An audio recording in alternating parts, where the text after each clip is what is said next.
PARVI is a pharmacokinetic or PK study of common antiretrovirals such as dolutegravir and lower dose efavirenz and contraceptive implants containing etonogestrel or levonorgestrone hormone. And contraceptive implants are increasingly being used around the world as a contraceptive method by all women, including those living with HIV. And unfortunately, there's minimal data to date to elicit any information on potential drug-drug interactions between these implants and dolutegravir containing ART, which is now the recommended leading regimen for treatment by the WHO. And so it was very important for our group to look into this further because to date, there's only one study with healthy volunteers, a crossover study with oral contraceptives, which did not find any negative drug-drug interactions. But because it's a limited study, it's hard to extrapolate that data to all the heterogeneous ways that women use hormonal contraception. And so our PARVI study was conducted with women living with or without HIV in Kisumu, Kenya from 2017 to 19. And these women were followed starting from 2 weeks of having the implant placed until 6 months after implant placement.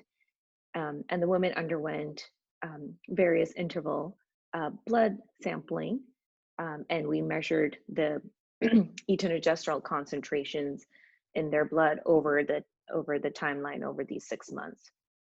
And so at CROI 2020 this year, we presented our findings that showed that at nearly every time point, the median concentrations were similar or higher in the dolutegravir group compared to the HIV negative women, which is our control group.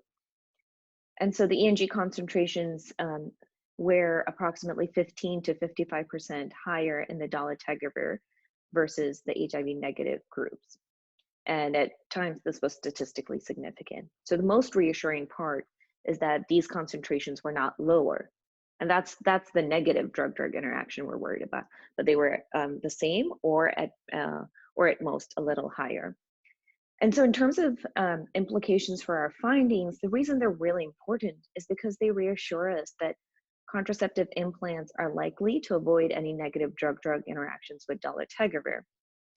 And I should stress that contraceptive implants have some of the lowest blood concentrations of the hormone compared to other contraceptive methods, including even vaginal rings. Vaginal rings are inserted vaginally, but do have systemic absorption of the hormone. And so the implants, their concentrations tend to be lower than the ring, certainly lower than oral contraceptives and even injectables.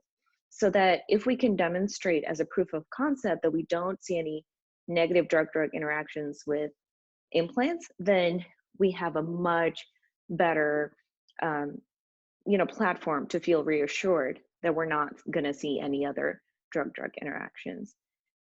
And this is really important, particularly because it comes on the heels of very late in the game to detect drug-drug interactions between implants and efavirenz, which was previously the leading ART regimen.